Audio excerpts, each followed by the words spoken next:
आज जो है वो हम टाइप्स और कॉजेज़ पढ़ेंगे डिप्रेशन के। अस्सलाम वालेकुम, welcome back to my channel. I hope आप लोग बिल्कुल ठीक ठाक होंगे, खुशबाश होंगे, अपना बहुत सा ख्याल रख रहे होंगे और अच्छे से रमज़ान जो है वो गुजार रहे होंगे। तो जैसा कि पिछली वीडियो में मैंने आपको बताया था कि एक छोटी सी सीरीज़ जो है वो स्टार्ट की है डिप्रेशन के FAQs के बारे में। तो हर वीडियो में जो है वो 2 क्वेश्चंस होंगे और मैं उनका जो है वो जवाब दूंगी, और जो आपने क्वेश्चंस किए होंगे उनकी भी मैं जो है वो वीडियोस में डिटेल से जो है वो जवाब दूंगी। तो ये वो कॉमन क्वेश्चंस हैं जो हर इंसान के दिमाग में आते हैं, और ये समझे एक छोटा सा क्रैश कोर्स है डिप्रेशन के बारे में। तो चलते हैं हम सीधा अपनी वीडियो की तरफ। तो सबसे पहले जो है वो मेन टाइप्स पे आ जाते हैं कि डिप्रेशन सिर्फ एक ही तरह का नहीं होता, उसकी भी टाइप्स होती हैं और वो क्या होती हैं, ठीक है। तो जो पहली टाइप है डिप्रेशन की वो ये है कि उसको कहते हैं, और ये कॉमन है, और इसको क्लिनिकल डिप्रेशन भी कहते हैं, और इसको कहते हैं मेजर डिप्रेसिव डिसऑर्डर, ठीक है। इसके अंदर सारी वो चीज़ें आ जाती हैं जो मैंने आपको पिछली दफ़ा बताई थी कि आप जो हैं वो आपकी नींद जो है वो डिस्टर्ब हो जाती है, आपका खाना पीना डिस्टर्ब हो जाता है, आप बहुत ज़्यादा चिड़चिड़े हो जाते हैं, आपकी मूवमेंट स्लो हो जाती हैं, आपका बातचीत करना स्लो हो जाता है, आप सोच नहीं सकते सही, प्रॉपर गौर नहीं कर सकते, डिसीजन नहीं ले सकते, और आप जो हैं आपका प्लेजर ख़त्म हो गया है अपनी डे टू डे एक्टिविटीज़ के अंदर, बहुत थकावट का शिकार हैं, और आप जो है वो बिल्कुल कोई काम नहीं कर पा रहे हैं, और इन सब जो हैं चीज़ों की वजह से आप जो हैं वो बहुत वर्थलेस फील करना शुरू हो गए हैं, और आप जो है वो मौत के बारे में सोच रहे हैं, और आप सुसाइड की तरफ जो है वो आपकी जो है ना वो अटेंशन जा रही है और दिमाग जा रहा है। और ये जो है सिम्टम्स आपके अंदर जो है वो 2 वीक्स जो हैं उसमें आपको लग रहा है कि 2 वीक्स से जो है वो आप इनमें से मेजर ज़्यादा सिम्टम्स जो है वो फील कर रहे हैं, तो इसका मतलब है कि maybe you have major depressive disorder. तो देखिए, मैं सिर्फ आपको ये बता रही हूँ कि इनकी टाइप्स क्या हैं, इनके सिम्टम्स क्या क्या हो सकते हैं, ये सिर्फ मैं आपको कॉमन मेजर सिम्टम्स इनके बता रही हूँ। मैं आपको नहीं बता रही कि हाँ अगर ये आपके अंदर है तो आपको मेजर डिप्रेसिव डिसऑर्डर है, मैं आपको ऐसा कुछ नहीं कह रही। आपको तब तक किस चीज़ का पता नहीं चलेगा जब तक कि आप खुद जाकर साइकोलॉजिस्ट से या साइकियाट्रिस्ट से जो है वो रब्ता नहीं करते, और वो प्रॉपर जो है वो आपके ट्रीटमेंट जो है वो स्टार्ट नहीं करते। तो तब तक आप खुद अपने ऊपर प्लीज़ ये मत लेबल लगाएं कि मैं डिप्रेशन में हूँ या मैं एंग्जाइटी में हूँ या मुझे ये बीमारी है, प्लीज़ मत लगाएं, क्योंकि ये हेल्दी नहीं है आपके लिए, ठीक है। सिम्टम्स होना एक अलग बात है और पूरा डिसऑर्डर होना वो एक दूसरी ही बात हो। तो नेक्स्ट चलते हैं हम परसिस्टेंट डिप्रेशन डिसऑर्डर। तो जो परसिस्टेंट डिप्रेशन डिसऑर्डर होता है वो आपको माइल्ड भी हो सकता है, मॉडरेट भी हो सकता है, और एक्सट्रीम जो है वो वाला भी हो सकता है, ठीक है। ये है कि ये 2 साल तक जो है वो आप डिप्रेशन के जो सिम्टम्स हैं वो फेस कर रहे हैं, और इवन डिप्रेशन के जो सिम्टम्स जो मैंने आपको पहले बताए हैं, ये आप जो है आपको लगता है कि नहीं 2 हफ्ते हो रहे हैं शायद कि मैं इनसे जो है ना फ्री हो गया हूँ, डिप्रेशन ख़त्म हो गया मेरा। लेकिन ये जो परसिस्टेंट डिप्रेसिव डिसऑर्डर है ना, ये यही होता है कि ये बेशक माइल्ड भी है ना, तो ये 2 साल लगातार आप ये सिम्टम्स फील करते रहते हैं। जब तक इसका इलाज नहीं कराएंगे तब तक ये जो है वो ट्रीट नहीं होता, और ये चलता ही रहता है, ठीक है। और इसके और ज़्यादा जो है वो कॉन्सिक्वेंसेस निकल सकते हैं। तो अगर आपको लगता है कि 2 हफ्ते तो बहुत कम है, मैं तो 2 सालों से ये सब महसूस कर रहा हूँ, तो हो सकता है कि आपके अंदर जो है वो सिम्टम्स हों परसिस्टेंट डिप्रेसिव डिसऑर्डर, ठीक हो गया। जो नेक्स्ट है वो भी बहुत ही कॉमन है और लोगों ने सुना भी होगा, बाइपोलर डिसऑर्डर। बाइपोलर डिसऑर्डर में मैनिया होता है, यानी कि एक बहुत ही एक्सट्रीम मूड जिस पे आप बहुत ज़्यादा काम करते हैं, एक वो वाली चीज़ आ जाती है, और एक डिप्रेसिव एपिसोड होती है, ठीक है, जिसके अंदर आप बिल्कुल ही कुछ नहीं करते और सुसाइडल आइडिएशन होती है और ये सब कुछ फील करते हैं आप, ठीक हो गया। बाइपोलर डिसऑर्डर है, उसके अंदर आप बहुत थकावट महसूस करते हैं, आपको नींद नहीं आती है, और आप बहुत ही ज़्यादा अपने आप को लेज़ी महसूस करते हैं, और आपको बहुत जिस्मानी तकलीफ़ें महसूस होती हैं, सर में दर्द है, कंधों में दर्द है, पूरी बॉडी में दर्द है, जो कि आपको कुछ और समझ नहीं आ रही कि क्यों है ये खिंचाव पट्टों का, किस वजह से है, ठीक है। आप बहुत ज़्यादा होपलेस हैं और आपका खुद पे बिल्कुल कोई यकीन नहीं रहा है, आप बहुत चिड़चिड़े हो गए हैं, बहुत बेचैन रहते हैं, और आप देखेंगे कि आपके इर्द गिर्द बहुत डिसऑर्गनाइजेशन है, चीज़ें फैली हुई हैं, आपको बिल्कुल समझ नहीं आ रही कि आपने क्या करना है, आप कुछ फैसला नहीं कर पा रहे हैं, और आप इस चीज़ के अंदर जो हैं वो अपनी ज़िंदगी जो है आपकी उथल पुथल हुई हुई है। तो ये जो है ये 3rd टाइप है डिप्रेशन की, बाइपोलर डिसऑर्डर। नेक्स्ट टाइप है वो है पोस्टपार्टम डिप्रेशन, जो कि होता है ख़वातीन के अंदर। ख़वातीन बहुत ही प्रोन होती हैं, बेबी जो है वो पैदा होता है तो उसके बाद उनकी फ़िज़िकली जो चेंजेस हैं वो बहुत होते हैं, उनके जो हार्मोन्स होते हैं, जो केमिकल्स होते हैं वो बहुत ऊपर नीचे हो जाते हैं, जिसकी वजह से जो है वो डिप्रेशन का शिकार हो जाती हैं, ठीक है। उसके अंदर जो है वो लो मूड आ जाता है, ठीक ठीक है। आप वो बहुत ही ख़वातीन जो हैं बहुत ही ज़्यादा उदास महसूस करती हैं और बहुत ही ज़्यादा ऊपर नीचे उनके मूड स्विंग्स होते हैं, यानी एक वक्त में वो गुस्से में है, दूसरे वक्त में वो रो रही होंगी, तीसरे वक्त में वो खुश होंगी। मतलब आपको समझ नहीं आती कि ये बंदी क्या चाहती है, मतलब वो फील कर रही होंगी ऐसी चीज़। सोशली विड्रॉल होंगी वो, ठीक है, वो किसी से बात नहीं करना चाहती, किसी दोस्त के पास नहीं जाना चाहती, किसी को घर नहीं बुलाना चाहती, किसी से मिलना नहीं चाहती, यानी कि बहुत ही शदीद किस्म का जो है वो सोशल विड्रॉल है उनका। तो उनको जो है वो बहुत ही ट्रबल आता है बच्चे के साथ बॉन्डिंग बनाने में, ठीक है। जो कहते हैं ना कि भाई बच्चा पैदा होता है तो माँ की खुद ब खुद बॉन्डिंग हो जाती है, उन माओं की बॉन्डिंग नहीं हो पाती है, ठीक है, बिल्कुल नहीं हो पाती। और ये नॉर्मल वाली बात नहीं है, ये बहुत फेयर बात है कि वो बहुत ज़्यादा हेल्पलेस फील करती हैं, ठीक है। उनके जो भूख है वो चेंज हो जाती है, ठीक है, या वो बहुत ज़्यादा खाना शुरू हो जाएंगी या वो बिल्कुल ही खाना बंद कर देंगी। वो बहुत हेल्पलेस और होपलेस फील करना शुरू हो जाती हैं।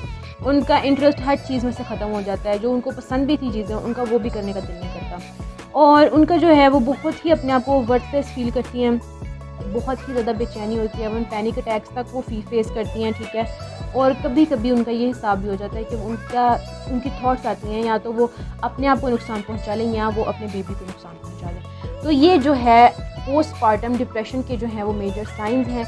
अगर तो आपके इर्द गिर्द कोई ऐसी फीमेल है जिसको लगता है कि उसके अंदर ये सारे आपको नज़र आ रही हैं चीज़ें, तो इसका मतलब है कि वो पोस्टपार्टम डिप्रेशन जो है उसका शिकार हो सकती हैं। तो आपको जो है उनको ट्रीटमेंट के लिए डॉक्टर के पास लेके जाना बहुत ज़रूरी है। सेकेंड लास्ट टाइप है डिप्रेशन की, वो है प्री मेंस्ट्रुअल डिस्फोरिक सिंड्रोम, यानी कि जब आपको PMS जिसको कहते हैं कि प्री मेंस्ट्रुअल सिंड्रोम, तो अगर वो बहुत ही ज़्यादा आपको हर दफ़ा पीरियड से पहले होता है और आप बहुत ज़्यादा इन सिम्टम्स को जो है वो फेस कर रहे हैं, तो इसका मतलब है कि आपको डॉक्टर से जो है वो हेल्प लेने की ज़रूरत है। या तो आपकी क्रेविंग्स बहुत ज़्यादा बढ़ जाती हैं, आप अपने आप को बहुत थका थका फील करना शुरू हो जाते हैं, टेंडर ब्रेस्ट हो जाती है आपकी, और आप जो है आपका मूड बहुत ही ज़्यादा जो है ना वो ऊपर नीचे होना शुरू हो जाता है, आप बहुत चिड़चिड़े हो जाते हैं और आपको नींद नहीं आती है। और ये जब ये सारी चीज़ें होती हैं तो इसका मतलब है कि आपको डॉक्टर के पास जाने की ज़रूरत है। It can be a type of depression, ठीक हो गया। जो लास्ट है वो बहुत ही एक मज़े की भी चीज़, आपको मज़े की मतलब इंटरेस्टिंग लगेगी चीज़। जो टाइप है वो है सीजनल अफेक्टिव डिसऑर्डर, यानी कि जैसे कि आपने देखा होगा कि जब सर्दियाँ आती हैं तो मूड जो है सब लोगों के लो होना शुरू हो जाते हैं, तन्हाई महसूस होना शुरू हो जाती है। तो इसी तरह सीजनल डिप्रेशन होता है, यानी कि जब सर्दियाँ शुरू होती हैं तो ऐसा होता है कि कुछ लोगों में सिर्फ सर्दियों में डिप्रेशन की उनको एपिसोड आती है और जैसे ही बाहर आती है और गर्मी आती है वो बिल्कुल ठीक ठाक हो जाते हैं, फिट हो जाते हैं। तो ये जो है ये भी एक टाइप है डिप्रेशन की और इसका भी हल होना जो है वो बहुत ज़रूरी है और इसका ट्रीटमेंट भी मौजूद है। तो ये वो 6 मेन मेजर टाइप्स है डिप्रेशन की जो कि आपको पता होना ज़रूरी है। और अगर इनमें से आपको कोई भी साइन अपने अंदर महसूस होता है तो प्लीज़ जाके अपने डॉक्टर को दिखाएं ताकि वो प्रॉपर डायग्नोस आपको कर सके और आपका ट्रीटमेंट हो सके। तो आज का जो नेक्स्ट क्वेश्चन है वो है कि डिप्रेशन क्यों होता है, क्या फैक्टर्स हैं, क्या कॉजेज़ हैं, क्यों है आखिर ये डिप्रेशन इस दुनिया में और हमें क्यों हो रहा है ये डिप्रेशन, और हम क्या ऐसा करें कि हमें ये डिप्रेशन ना हो। मतलब आप इन चीज़ों को, इन कॉजेज़ को प्रिवेंट करने की कोशिश करेंगे तो आपको डिप्रेशन मतलब रिस्क आपका जो है वो कम हो जाएगा। तो जो सबसे पहली चीज़ आती है वो ये आती है कि बच्चे बच्चियाँ जो अब्यूज़ सहते हैं, फ़िज़िकल अब्यूज़ हो गया, सेक्सुअल अब्यूज़ हो गया, इमोशनल अब्यूज़ हो गया, इसकी वजह से वो अपने बड़ी एज में जाके वो डिप्रेशन का शिकार होते हैं और उनको समझ नहीं आती कि मेरी ज़िंदगी में तो कुछ चेंज नहीं हुआ तो क्यों, क्या वजह है। तो वो उनके बचपन की वजह से होता है, उनके बचपन का वो सारा ट्रॉमा होता है जिसकी वजह से वो बड़े जब होते हैं तो तब वो डिप्रेशन का शिकार हो सकते हैं, ठीक है। जो दूसरी चीज़ है वो ये है एज में ये है कि एज में सिर्फ ये नहीं कि भाई सिर्फ बड़े लोग जो हैं वो डिप्रेशन का शिकार होते हैं, बच्चे भी डिप्रेशन का शिकार होते हैं। इंशाल्लाह वो हम नेक्स्ट जब क्वेश्चन होगा तो उसमें तफसील से बात करेंगे। एज के साथ ये होता है कि जब आप ज़्यादा बड़े होना शुरू होते हैं, कब आपको नाकामियाँ महसूस होने होती हैं या आप रिटायर हो जाते हैं, इस तरह के जो है वो सारे मामला होते हैं। तो जो एल्डरली लोग होते हैं कि उनका फिर हिलने जुलने की भी उतनी हिम्मत नहीं रहती है, तो वो एक डिप्रेसिव मोड में चले जा सकते हैं। मतलब कि चांसेस उनके हैं कि वो डिप्रेशन का शिकार हो जाएं, क्योंकि उनकी ज़िंदगी एक तरह से तो रुक गई है ना, रिटायरमेंट भी उन्होंने ले ली है, उस तरह काम भी नहीं कर सकते, उस तरह इबादत भी नहीं कर सकते, उस तरह बाहर आ जा भी नहीं सकते, तो वो डिप्रेशन का जो है वो शिकार हो सकते हैं, ठीक है। जो थर्ड कॉज है वो हो सकता है, वैसे डिप्रेशन इतनी कॉम्प्लेक्स किस्म की जो है वो बीमारी है कि आप असल में पिन पॉइंट नहीं कर सकते कि भाई यही कॉज होगा, but yes you can identify कि भाई हाँ मे बी ये कॉज हो सकता है और आप उसको हल करने की कोशिश करें तो रिजल्ट्स फिर आपको बताते हैं कि आप सही डायरेक्शन में जा रहे हैं या नहीं, ठीक हो गया। तो जो थर्ड चीज़ है वो ये है कि कुछ मेडिकेशंस, जब आपका जो थायराइड, जो आपके गले में ग्लैंड है, अगर वो भी सही से काम नहीं कर रहा तो आपके अंदर कुछ सिम्टम्स आएंगे कि आपको लगेगा ओहो ये तो भी मैंने सुना है, ओहो ये तो सारे मेरे सिम्टम्स मेरे अंदर हैं। लेकिन आपको जब आप डॉक्टर के पास जाएंगे, तभी डॉक्टर के पास जाना बहुत ज़रूरी है कि जब आप डॉक्टर के पास जाएंगे तो आपको बताएगा कि नहीं आपको डिप्रेशन नहीं है, आपको थायराइड की बीमारी है, ठीक है। तो जब आप थायराइड की जो है वो मेडिकेशन लेते हैं तब भी आपको ऐसा फील होता है कि आप डिप्रेशन में हैं, और फिर आपका जो रिस्क है वो थोड़ा ज़्यादा हो जाता है डिप्रेशन में जाने का। ठीक हो गया। जो फोर्थ है पॉइंट, जो फोर्थ कॉज हो सकता है वो ये है कि कॉन्फ्लिक्ट। आपकी ज़िंदगी में कॉन्फ्लिक्ट्स ही बहुत ज़्यादा है। आपके अपने माँ बाप से नहीं बनती, आपके अपने बहन भाइयों से नहीं बनती, आपका कोई दोस्त नहीं है, आप हर वक्त एक जो है वो जंग, किसी फाइट, किसी जो है वो सिचुएशन के अंदर रहते हैं। तो तब भी आपका जो है ज़िंदगी से आप कहते हैं कि क्या है ये ज़िंदगी, और आपका ज़िंदगी अपनी उस से एतबार ख़त्म हो जाता है। तो तब भी जो है वो आपका चांस जो है, आपके चांसेस ज़्यादा हो जाते हैं कि मे बी आपको डिप्रेशन जो है वो हो सकता है। फिफ्थ जो बहुत ही इंपॉर्टेंट पॉइंट है वो ये है कि जब आप अपनी किसी प्यारे को खोते हैं, उसकी डेथ हो जाती है, तो तब आप डिप्रेशन का शिकार हो जाते हैं। बहुत ही ज़्यादा चांसेस होते हैं कि आप जो है वो डिप्रेशन का शिकार हो जाएं। जो सिक्स्थ पॉइंट है वो है जेंडर, यानी कि जिन्स, यानी कि जो ख़वातीन हैं उनमें प्रोबेबिलिटी ज़्यादा है कि वो डिप्रेशन का शिकार हो रादर दैन मर्द, लेकिन मर्द भी डिप्रेशन का जो है वो शिकार होते हैं।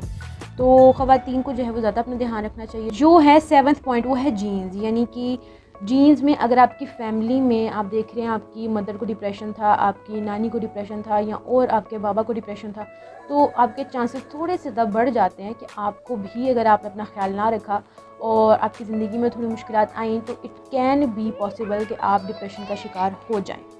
ठीक है।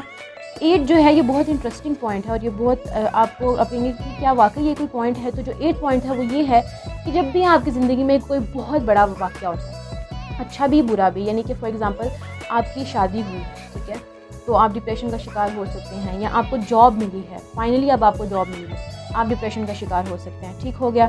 या सिमिलरली आपकी जॉब चले गई है, रिटायरमेंट हो गई है, या आप घर चेंज कर रहे हैं, तो तब भी आप डिप्रेशन का जो है वो शिकार हो सकते हैं।